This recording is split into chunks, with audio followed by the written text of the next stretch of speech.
بسم اللہ الرحمن الرحیم الحمد للہ رب العالمین والصلاة والسلام علی رسولہ الکریم وعلی آلہ واصحابہ اجمعین وعلی کل من تبعہم بإحسان الی یوم الدین اما بعد فاعوذ باللہ من الشیطان الرجیم بسم اللہ الرحمن الرحیم وما خلقت الجن والانس الا لیعبدون صدق اللہ العظیم۔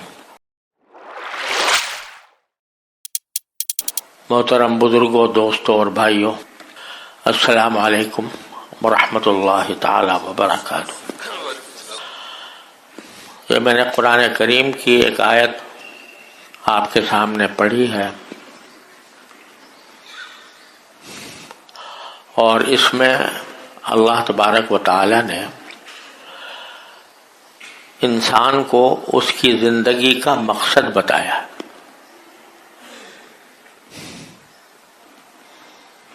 اس مقصد کا جاننا ہر اس شخص کے لیے ضروری ہے جو تھوڑی سی بھی عقل رکھتا ہو، سمجھ رکھتا ہو، اس لیے کہ ہم صدیوں سے یہ بات دیکھتے چلے آ رہے ہیں کہ انسان ماں کے پیٹ سے پیدا ہوتا ہے، بچپن کی زندگی گزارتا ہے، جوان ہوتا ہے، بعض اوقات بوڑھا ہو جاتا ہے، لیکن آخر کار اس کو اس دنیا سے جانا ہوتا ہے۔ اس میں کسی کا اختلاف نہیں، یہاں تک کہ جو لوگ معاذ اللہ خدا کے وجود سے بھی انکار کرتے ہیں، وہ بھی موت سے انکار نہیں کر سکتے۔ پیدائش ہوتی ہے، پیدائش ہونے کے بعد انسان بعض اوقات تو بچپن ہی میں چل بستا ہے، اور بعض اوقات بڑا ہوتا ہے، بڑے ہو کر دنیا سے چلا جاتا ہے۔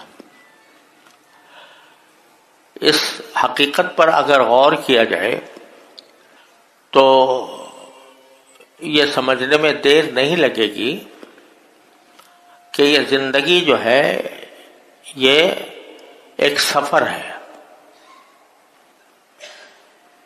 اور اس سفر کی آخری منزل قبر ہے۔ تو جب بھی کوئی شخص کسی سفر پر روانہ ہوتا ہے، کسی بھی کام کے لیے سفر کر رہا ہو، تو اس کے سامنے کوئی مقصد ہونا چاہیے کہ میں کیوں جا رہا ہوں۔ اگر آپ یہاں سے لاہور کا سفر کریں تو کوئی دل میں مقصد ہوگا کہ بھئی کیوں جا رہا ہوں لاہور۔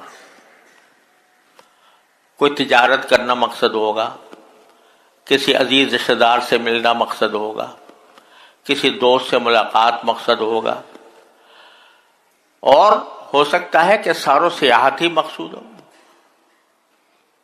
لیکن مقصد کوئی دن میں ضرور ہوتا ہے۔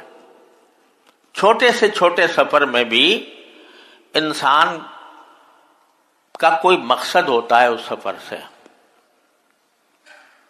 کوئی بھی انسان ایسا نہیں ہے جو کسی مقصد کے بغیر ایسے ہی روانہ ہو جائے اور پتہ نہ ہو کہ میں کیوں جا رہا ہوں اور میری منزل جو ہے وہ کیا ہے اور کس مقصد کے لیے میں اس منزل تک پہنچنا چاہتا ہوں۔ کوئی بھی شخص جس کے اندر ذرہ برابر بھی عقل ہو، وہ بغیر مقصد کے سفر پر روانہ نہیں ہوتا۔ لیکن انسان کا یہ سفر چونکہ ذرا لمبا ہوتا ہے، یعنی بعض اوقات ہو سکتا ہے 60 سال کا ہو، 65 کا ہو، 70 کا ہو، 80 کا ہو، تو وہ آدمی ساری زندگی گزارتا رہتا ہے اور یہ ذہن میں نہیں ہوتا کہ میں کیوں زندہ ہوں اور میں کیوں دن رات گزار رہا ہوں۔ جبکہ آخر مجھے جانا ہے یہاں سے. تو کوئی آدمی، اکثر و بیشتر ہم لوگ جب پیدا ہونے کے بعد یہاں کی رنگینیاں دیکھتے ہیں، یہاں کے ضروریات دیکھتے ہیں، یہاں کے مزے دیکھتے ہیں، تو یہ بھول جاتے ہیں کہ ہم کیوں پیدا ہوئے تھے، اور یہ سفر ہمارا یقیناً ختم ہونے والا ہے کسی نہ کسی وقت. تو یہاں آنے کا مقصد کیا تھا؟ اب اس آنے کا مقصد ایک صورت تو یہ ہے کہ آپ خود طے کر لیں کہ بھئی تم خود طے کر لو کہ اس زندگی کا مقصد کیا ہے. لیکن خود اس لیے طے نہیں کر سکتے کہ تم اپنے اختیار سے تو نہیں آئے تھے. یعنی جب دنیا میں پیدا ہوئے تھے تو کیا پیدائش سے پہلے تم نے یہ ارادہ کیا تھا کہ میں پیدا ہوں اور پیدا ہو کر بچہ بنوں، پھر جوان بنوں، پھر بوڑھا بنوں، پھر مروں؟ یہاں پیدا ہونے سے پہلے تو کوئی آپ کے مقصد تصور کرنے کا سوال ہی پیدا نہیں ہوتا.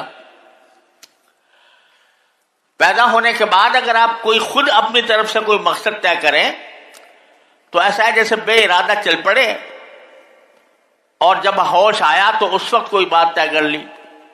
حالانکہ مقصد تو کسی بھی فعل کا اس وقت کیا جاتا ہے جب ابھی وہ فعل کا آغاز ہو رہا ہو، اس سے بھی پہلے. اس لیے انسان کا تو کام ہے نہیں کہ وہ اپنے زندگی کے اس سفر کا مقصد طے کرے، کیونکہ زندہ ہونا اور دنیا میں آنا انسان کے اختیار میں سے نہیں ہوا،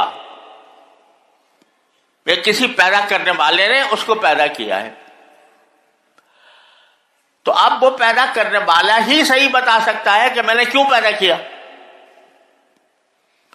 لہذا اس کے سوا کوئی چارہ نہیں ہے کہ بندہ یہ پہلے اللہ تعالی سے پوچھے کہ یا اللہ آپ نے مجھے اس دنیا میں بھیجا، اتنا لمبا سفر میں طے کروں گا، بچپن بھی گزاروں گا، جوانی بھی گزاروں گا، بڑھاپے بھی گزاروں گا، تو میرے اس دنیا میں آنے کا مقصد کیا ہے؟ تو قرآن کریم نے اس ایک آیت میں وہ مقصد بتا دیا. اللہ تبارک و تعالی جس کے بارے میں ہر مذہب کا انسان یہ مانتا ہے کہ پیدا کرنے والا وہ ہے،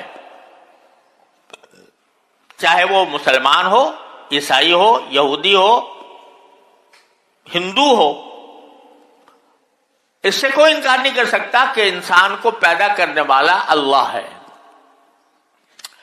تو اللہ تبارک و تعالی بندے کو بتا رہے ہیں کہ میں نے تم کو کیوں پیدا کیا، دنیا میں کیوں بھیجا. وہ اس آیت کریمہ میں اللہ تعالی نے بتایا. اس کا ترجمہ یہ ہے کہ میں نے انسانوں کو اور جنات کو، کیونکہ جنات بھی اللہ تعالی کی پیدا کیے ہوئے ہیں، ان کا الگ جہان ہے، تو جنات کو اور انسانوں کو میں نے صرف ایک کام کے لیے پیدا کیا. ان کی زندگی کا مقصد صرف ایک ہے، اور وہ کیا ہے کہ وہ میری عبادت کریں. وما خلقت الجن والانس الا لیعبدون، میں نے جنات اور انسانوں کو نہیں پیدا کیا مگر اس کام کے لیے کہ وہ میری عبادت کریں. اس کے لیے پیدا کیا. اور آگے اللہ تعالیٰ نے یہ بھی فرما دیا وما اريد منهم من رزق وما اريد ان يطعمون، میں نے ان کو اس لیے تو نہیں پیدا کیا کہ وہ میرے واسطے رزق کما کے لائیں اور مجھے کھلائیں، کیونکہ ان اللہ هو الرزاق ذو القوة المتین، رزق دینے والا تو صرف اللہ ہی ہے. لہذا پیدا کرنے کا مقصد یہ بتایا کہ جب انسان ہو یا جن ہو، جب دنیا میں پیدا ہو، دنیا میں آئے، تو وہ زندگی میری بندگی میں گزارے، میری عبادت میں گزارے. یہ مقصد بتا دیا اللہ تعالیٰ نے. لیکن اس مقصد کو سمجھنے کے لیے یہ جاننا ضروری ہے کہ عبادت جو فرمایا کہ میری عبادت کریں، عبادت کا کیا مطلب ہے؟ عبادت عربی زبان کا لفظ ہے. جب اس کا ترجمہ عام طور سے کیا جاتا ہے تو وہ فارسی میں اس کو پرستش کہہ دیتے ہیں،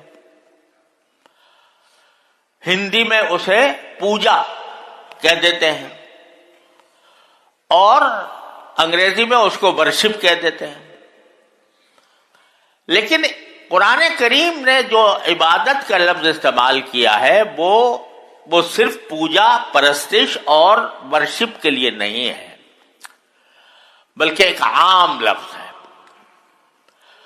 عام لفظ ہونے کے معنی یہ ہے کہ اس میں بے شک پوجا کا مفہوم بھی داخل ہے، لیکن اس کا عام مفہوم ہے اطاعت، بندگی۔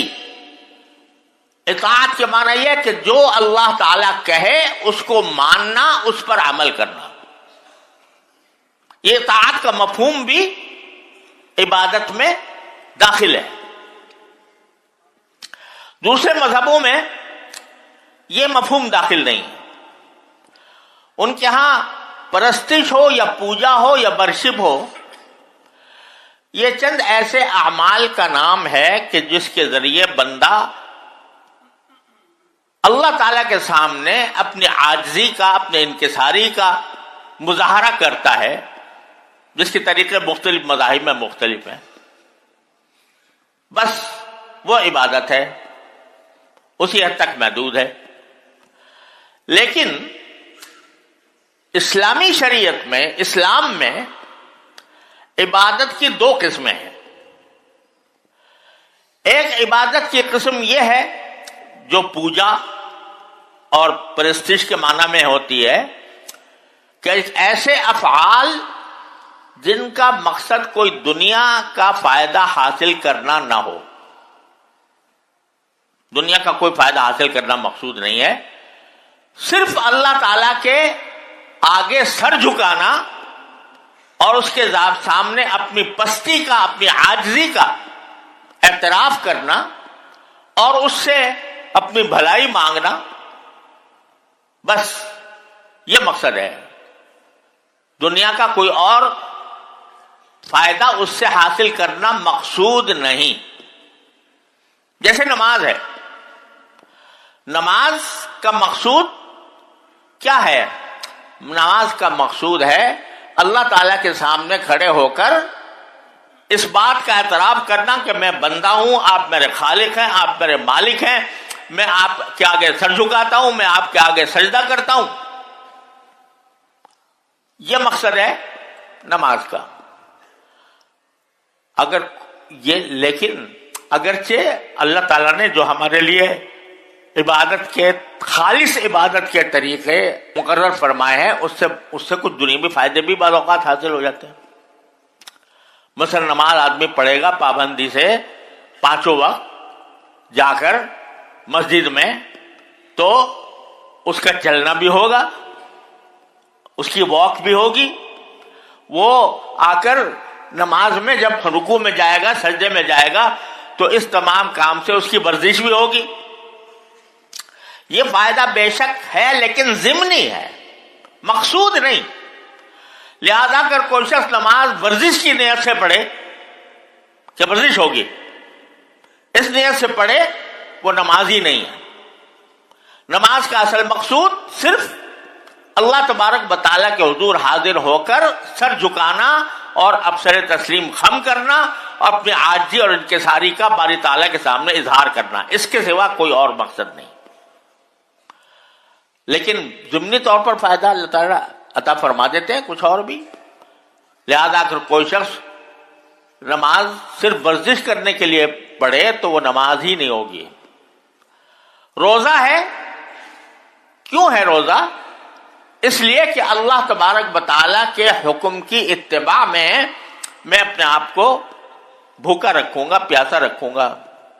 بس کوئی شخص اگر اس کو، روزے کو ڈائٹنگ کے مقصد سے استعمال کرے کہ بھئی میرا وزن کم ہو جائے گا، تو یہ روزہ ہی نہیں ہوا۔ اصل روزہ وہ ہے جو اللہ تعالیٰ کی رضا کی خاطر رکھا جائے۔ لہذا کچھ ضمنی فائدے بے شک حاصل ہو جاتے ہیں، لیکن اصل مقصود اللہ تعالیٰ کی عبادت۔ ایک تو قسم عبادت کی یہ ہے۔ دوسرے مذہبوں میں انسان ایک مرتبہ جا کر کلیسا میں جا کے اپنی عبودیت کا اظہار کر دے، مندر میں جا کے کر دے، سناگوگ میں جا کے کر دے، تو بس چھٹی ہو گئی اس کی۔ اب دنیا میں کس طرح کاروبار کر رہا ہے، کس طرح وہ اپنے بیوی بچوں سے رہ رہا ہے اور کس طرح لوگوں کے ساتھ معاملات کر رہا ہے، اس سے ان کو سروکار نہیں، مذہب کو سروکار نہیں۔ اخلاقی کچھ ہدایات ہیں بے شک، لیکن کون سا معاملہ جائز ہے، کون سا ناجائز ہے، کون سا حلال ہے، کون سا حرام ہے، اس سے ان کو کوئی خاص سروکار نہیں ہے۔ معمولی کچھ تعلیمات ہیں، اس کے علاوہ کچھ نہیں۔ لیکن اسلام نے بندے کو جب دنیا میں بھیجا تو ایک تو عبادت، یہ والی عبادت جو ہم یہاں مسجد میں ادا کرتے ہیں، اس کے لیے بھیجا، اور دوسرے اس لیے بھیجا کہ یہاں سے نکلنے کے بعد، مسجد سے نکلنے کے بعد تم چاہے کسی بھی زندگی کے شعبے میں چلے جاؤ، وہاں تم پر کچھ احکام لاگو ہوں گے۔ تم سود نہیں کھا سکتے، تم شراب نہیں پی سکتے، تم سور نہیں کھا سکتے، تم زنا نہیں کر سکتے، تم جھوٹ نہیں بول سکتے، تم غیبت نہیں کر سکتے، تم کسی پر ناجائز الزام نہیں لگا سکتے، تم حکومت اگر تمہارے ہاتھ میں آئے تو حکومت کو اللہ کے حکم کے تحت چلانا ہوگا۔ یہ سارے احکام جو زندگی کے ہر شعبے سے متعلق ہیں، ان تمام شعبوں میں اللہ تبارک و تعالیٰ کے حکم کی اطاعت کے معنی تابع داری، کہ ہر لمحے پر آدمی جو کام کر رہا ہو یہ بات اس کو معلوم بھی ہونی چاہیے اور اس پر عمل بھی ہونا چاہیے کہ میرا کوئی کام اللہ کے حکم کے خلاف نہ ہو۔ اگر کوئی شخص یہ اس نیت سے تجارت کرے گا کہ میں اللہ کے حکم کی اطاعت میں تجارت کر رہا ہوں، وہ تجارت بھی عبادت بن جائے گی۔ کھانا کھائے گا اس نیت سے کھائے گا کہ اللہ تعالیٰ کی عطا ہے، میں اس کا شکر ادا کر کے کھاؤں گا، وہ کھانا بھی عبادت بن جائے گا۔ وہ آدمی اگر اپنے بیوی بچوں کے ساتھ اگر خوش طبعی کر رہا ہے تو وہ بھی اس نیت سے کہ اللہ تعالیٰ نے مجھے اس کا حکم دیا ہے اور میرے نبی پاک صلی اللہ علیہ وسلم نے اس پر عمل فرمایا ہے، اس لیے ان کی سنت کی اتباع میں یہ کر رہا ہوں، تو وہ بھی عبادت بن جائے گی۔ لہذا اسلام میں عبادت صرف یہ رکوع اور سجدے کا نام نہیں ہے۔ بے شک رکوع اور سجدہ بہت بڑا اعلیٰ مقام ہے، لیکن زندگی کے ہر شعبے میں جو احکام ہیں اللہ تعالیٰ کے، ان کو بجا لانا، ان کی پابندی کرنا، ان کے مطابق زندگی گزارنا، یہ بھی عبادت ہے۔ اور اسی لیے اور یہ جو قرآن کریم میں بار بار فرمایا گیا کہ اذکروا اللہ، اذکروا اللہ، اللہ کو یاد رکھو، اللہ کو یاد رکھو، اللہ کا ذکر کرو، اس کا مطلب یہی ہے کہ اگرچہ آدمی تجارت کر رہا ہے، کھیتی باڑی کر رہا ہے، ملازمت کر رہا ہے، مزدوری کر رہا ہے، لیکن اس کے دل میں یہ بات پیوست ہو کہ یہ کام میں اللہ کے حکم کے مطابق کر رہا ہوں۔ جب یہ کرے گا تو اس کا وہ مزدوری بھی عبادت بن جائے گی، اس کی ملازمت بھی عبادت بن جائے گی، اس کی تجارت بھی عبادت بن جائے گی۔ لہذا جب اللہ تعالیٰ نے یہ فرمایا کہ میں نے جنات اور انسانوں کو صرف اس لیے پیدا کیا ہے کہ میری عبادت کریں، تو عبادت میں دونوں باتیں شامل ہو گئیں کہ 5 وقت مسجد میں آ کر نماز پڑھا کرو، عورتیں ہیں تو گھر میں پڑھا کریں، اور رمضان آئے تو روزے رکھا کرو، اور اگر تمہارے پاس نصاب کے بقدر مال ہے تو زکوٰۃ ادا کرو، اور عمر میں کم از کم ایک مرتبہ صاحب استطاعت آدمی حج کرے. یہ تو ہیں عبادتیں جن کا مقصد سوائے اللہ تبارک و تعالی کی پرستش کے کچھ اور نہیں.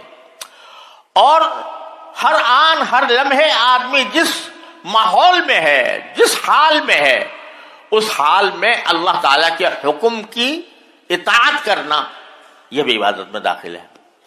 لہذا مطلب کیا نکلا کہ انسان کے اس دنیا میں آنے کا مقصد ہے اللہ تعالیٰ کو راضی کرنا، اللہ تعالیٰ کو راضی کرنا، یہ ہے اصل مقصود.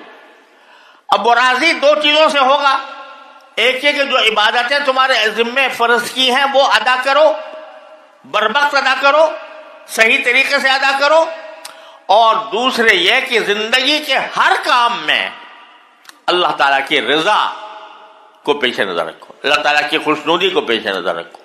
جھوٹ نہ بولنا، کبھی غیبت نہ کرنا، کسی پر جھوٹا الزام نہ لگانا، کسی پر رشوت نہ لینا، نہ رشوت دینا نہ رشوت لینا. یہ سارے احکام عبادت ہیں. اسی لیے فرمایا گیا، بزرگوں نے فرمایا کل مطیع للہ فہو ذاکر. جو شخص بھی کسی مرحلے اپنی زندگی کے کسی مرحلے میں اللہ کی اطاعت کر رہا ہو، یعنی اللہ کا حکم کے مطابق کام کر رہا ہو، تو وہ ذاکر ہے. وہ ایسا ہی ہے جیسے ذکر کرنے والا.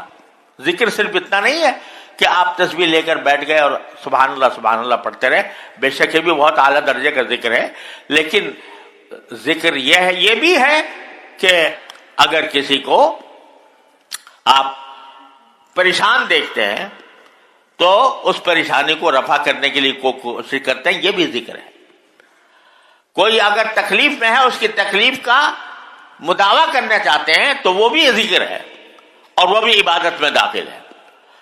تو اس لیے ساری زندگی کا مقصد جو نکلا اس آیت کریمہ کی روشنی میں وہ یہ ہے کہ میں اللہ کو راضی کرنے کے لیے دنیا میں آیا ہوں.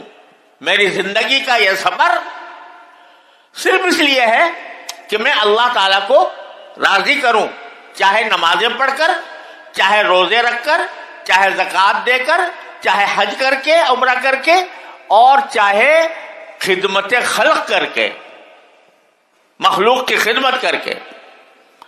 وہ بھی اللہ تبارک و تعالیٰ کے عبادت میں داخل ہے. لہذا اس سے ہمیں ایک بہت بڑا سبق مل رہا ہے، اور وہ یہ ہے کہ ہم اپنی زندگی کے ہر شعبے میں اپنا جائزہ لیں کہ کہاں ہم اللہ کے حکم کی اطاعت کر رہے ہیں اور کہاں نہیں کر رہے. جہاں کر رہے ہیں تو مطلب یہ کہ زندگی کا مقصد حاصل ہو رہا ہے. جہاں نہیں کر رہے تو اس کا مقصد ہے کہ ہم زندگی بے مقصد گزار رہے ہیں، اس کا کوئی فائدہ نہیں. آئیں گے، مر جائیں گے، زندہ رہیں گے، کھائیں گے، پیئیں گے، سوئیں گے، جاگیں گے، اور بالآخر قبر میں پہنچ جائیں گے. اسی کو قرآن نے کہا لہاکم التکاثر حتی زرتم المقابر. لہذا یہ ہے اصل مقصود. اب اس اصل مقصود کو بعض اوقات انسان جو ہے وہ اپنے جب دنیاوی مشاغل میں گھرتا ہے تو اسی میں دن رات غلطاں پیچاں رہتا ہے، اسی کا سوچ دماغ پر طاری رہتی ہے، تو اپنا اصل مقصد بھول جاتا ہے. تو اللہ تبارک و تعالیٰ نے اپنے فضل و کرم سے ایسا انتظام فرمایا ہے کہ کچھ تھوڑے تھوڑے وقفوں سے کچھ ایسے دن، ایسی راتیں تجویز فرما دی ہیں کہ ارے بھائی کہاں بھاگے جا رہے ہو، واپس آ جاؤ، لوٹ آؤ میری عبادت کی طرف. اسی کے لیے رمضان المبارک کا ایک بڑا مہینہ اللہ تعالیٰ نے رکھا ہے. وہ انشاءاللہ آنے والا ہے اور اس کے لیے تیاری کرنے کی ضرورت ہے. اس لیے تیاری کرنے کی تاکہ ہم اپنے زندگی کے اصل مقصد کی طرف واپس آ جائیں. تیاری کیا کریں؟ اب وقت نہیں رہا. انشاءاللہ اس کے بارے میں اللہ نے زندگی دی تو اگلے جمعہ میں کچھ عرض کروں گا. وآخر دعوانا الحمدللہ رب العالمین.